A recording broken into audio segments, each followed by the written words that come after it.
Hi everyone! Kumusta po kayong lahat? I hope nasa mabuti kayong kalagayan, saan mang parte kayo ng mundo ngayon. And again, welcome po uli dito sa aking Facebook page at sa aking YouTube channel. Nalalagay ngayon sa matinding pagsubok si Pastor Apollo Quiboloy. Kumbaga, patong-patong yung mga hinaharap niyang mga problema ngayon. Una na nga ay itong sa Senado na kung saan nag-request si Senator Hontiveros na maglabas ng arrest warrant ang Senado dahil hindi nga sumisipot itong si Pastor Apollo Quiboloy sa ilang hearings na isinasagawa doon. Tungkol ito sa human trafficking at sa abuse against women and children. Si Senator Hontiveros kasi ang head nitong committee na ito. So dito sa committee na ito, 11 ang members plus 3 ex-officio members. So ibig sabihin 14 silang lahat sa isang committee. Pero bago maisakatuparan yung request ni Senator Hontiveros na maglabas ng arrest warrant laban kay Pastor Apollo Quiboloy, kailangan ito ng majority. Kumbaga dapat walang tumututol dito. Kaso ang nangyari nga, isa sa miyembro ng kanyang committee na si Senator Robin Hood Padilla ang tumutol dito sa request ni Senator Hontiveros para sa arrest warrant para kay Pastor Apollo Quiboloy. So dahil nga dito, hindi pa agad-agad na mailabas ng Senado ang arrest warrant. So ang mangyayari kasi dahil tumutol itong si Senator Padilla, kailangan 8 pirma ang kailangang ipunin ni Senator Padilla. Kumbaga ito yung majority out of 14 members. So kinakailangan makaipon siya ng 8 pirma na tumututol dito sa hinihinging arrest warrant ni Senator Hontiveros. So sa ngayon, 4 sila na pumirma na pabor na hindi dapat bigyan ng arrest warrant itong si Pastor Apollo Quiboloy. Ito ay si Senator Padilla, si Senator Cynthia Villar, si Senator Bongo, at si Senator Amy Marcos. Una, 5 sila kasama si Senator J.V. Ejercito. Pero binawi ito ni Senator J.V. Ejercito. So ngayon, 4 sila. So kailangan pa ng 4 na pirma para hindi matuloy yung hinihinging arrest warrant para kay Pastor Apollo Quiboloy. So kumbaga, dun sa 11 members, meron pang 7 senador doon na pwede pang kausapin ni Senator Padilla na tumutol dito sa arrest warrant para kay Pastor Apollo Quiboloy. So ang mga natira dito miyembro ay sina Nancy Binay, si Tulfo, pero si Tulfo at si Grace po daw ay nagsabi na hindi sila pipirma at hindi sila sasama dito sa hinihingi ni Senator Padilla. So ang natitira na lang talaga ay sina Senator Nancy Binay, si Senator Pia Cayetano, si Mark Villar, tapos yung 3 ex-officio na sina President Pro Tempore Loren Legarda, si Majority Floor Leader Zubiri at si Minority Floor Leader na si Pimentel. Dahil nga si Grace po at saka si Tulfo ay nagsabi na daw kay Senator Padilla na hindi sila pipirma dito sa hinihingi ni Padilla. So malalaman natin yan kasi binibigyan sila ng 1 linggo o 7 araw. So ibig sabihin hanggang Sunday na kailangang makakuha ng 8 signatures itong si Senator Padilla para mabaliktad yung hinihinging arrest warrant ni Senator Hontiveros para kay Pastor Apollo Quiboloy. So aabangan natin yan sa Lunes. But aside from this, meron ding isa pang hearing sa Kongreso. Ito naman ay tungkol sa prangkisa ng SMNI.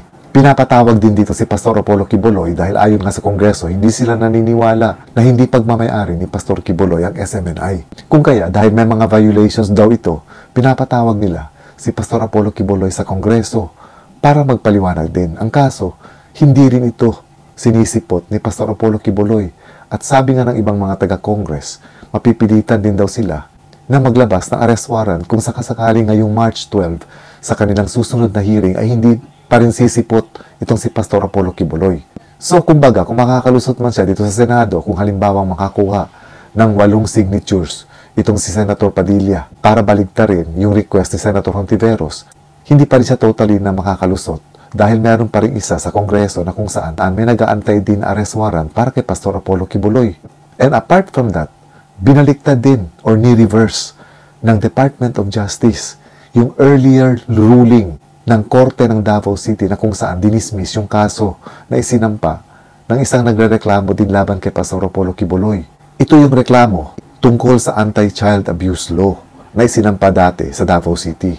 So ngayon, ni-reverse ito ng DOJ. Ibig sabihin, ipinag-utos ng DOJ na muling buhayin itong reklamong ito. At hindi lang ito, meron pang isang reklamo sa Pasig City na kung saan ang sinasabing kaso naman dito ni Pastor Apollo Quiboloy ay yung violation tungkol sa human trafficking.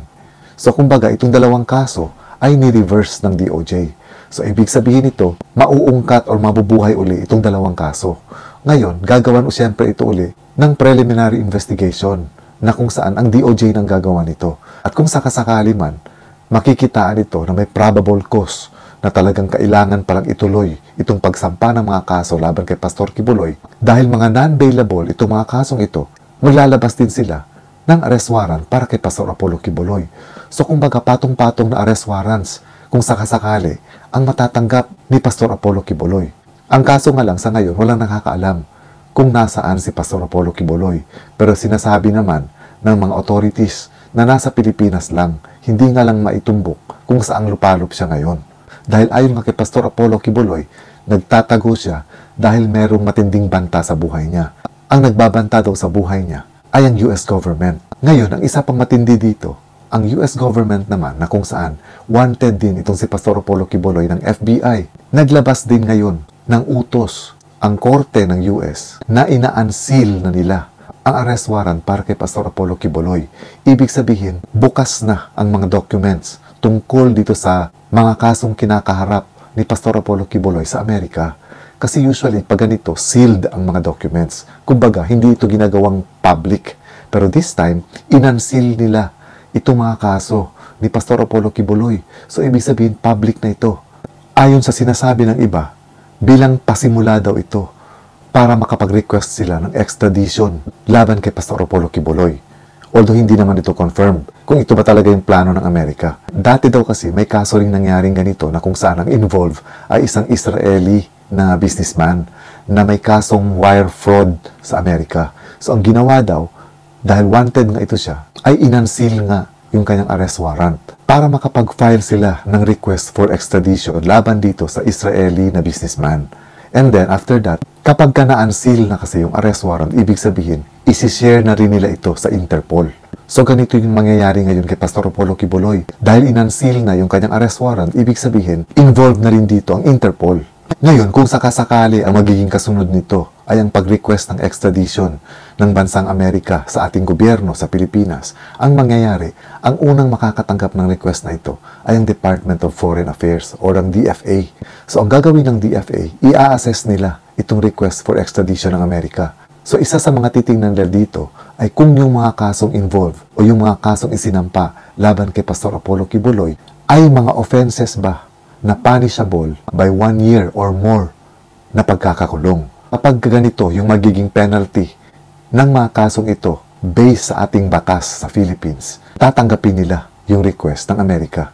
Pero ang gagawin nila, ipapasa na nila ito ngayon sa Department of Justice. Ang Department of Justice na ang magsisimula ng formal na extradition proceedings laban kay Pastor Apollo Kibuloy.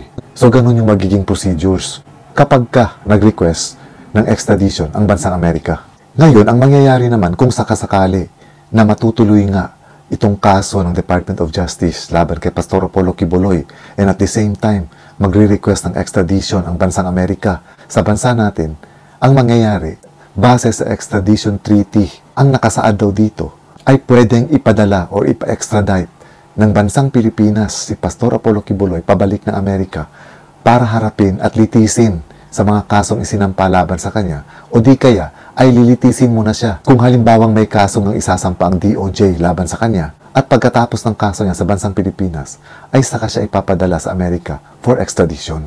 Matindi rin kasi itong reversal ng DOJ sa mga dating kaso ni Pastor Apollo Kibuloy dahil dalawa ito. Ang isa sa Davao nila isasampa yung kaso at ang isa naman ay sa Pasig.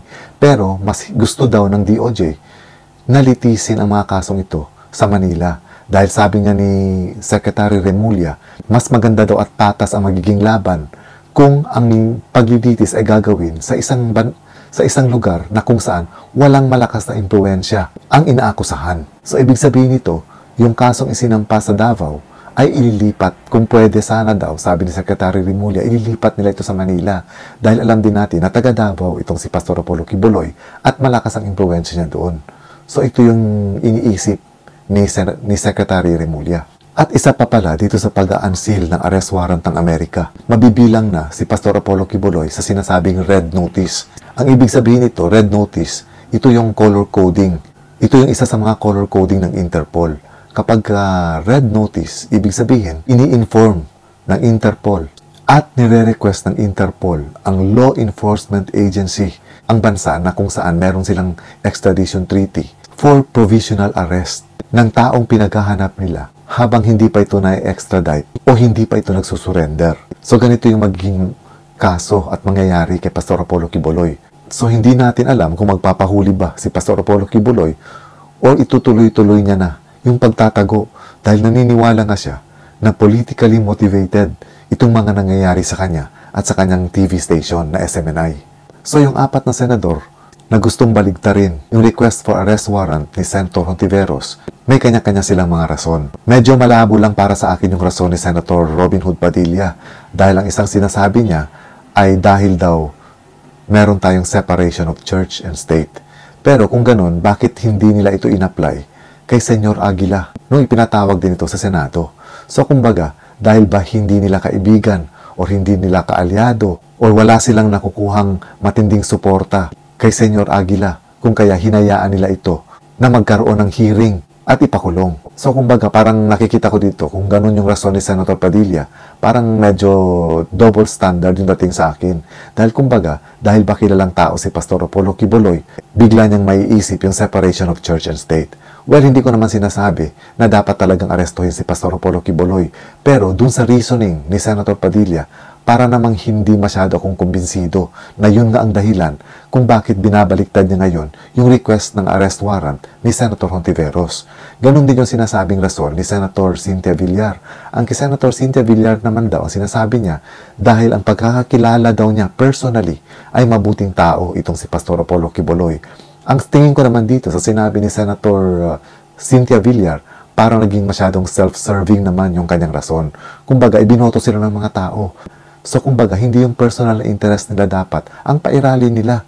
Kumbaga, kung gusto talaga nila ng katotohanan, ipaharap nila yung inaakusahan para nang sa ganun, mabigyan niya yung sarili niya ng pagkakataon na ipaliwanag kung totoo ba o hindi yung mga ibinibintang laban sa kanya. So, ito naman yung hinihingi ng komite ni Senator Hontiveros. Pero itong rason ni Senator Cynthia Villar, parang walang connection doon. Kumbaga, ang kanya, yung personal na relationship niya kay Pastor Apollo Quiboloy ang nag-udyok sa kanya para pumirma at baligtarin yung request for arrest warrant ni Senator Hontiveros. So, ang akin nang dito, hindi talaga ako solve dun sa mga rason nitong mga pumirma. Kasi kumbaga, ang bababaw ng kanilang mga rason, wala silang matinding rason kung bakit gusto nilang baligtarin yung request for arrest warrant dahil sa paulit-ulit na hindi pagsipot ni Pastor Apollo Quiboloy sa Senado. Well, anyway, sana wag nilang kalimutan na nakaupo sila ngayon bilang mga senador dahil sa boto ng mga tao. So, dapat, ang priority nila ay yung mga tao at hindi yung mga pansariling interest nila. And this is all for now, mga kaibigan. Antayin na lang natin kung ano talaga yung mangyayari next week at kung ano yung mangyayari kasunod nito, yung hearing naman sa Kongreso at anong magiging development dun sa reversal na ginawa ng DOJ sa mga kaso, sa mga dating kaso ni Pastor Apollo Quiboloy. Once again, maraming salamat ulit sa inyo at sana lagi kayong magkaroon ng mapayapang kaisipan at malusog na pangangatawan. Ingat po kayo lagi and God bless.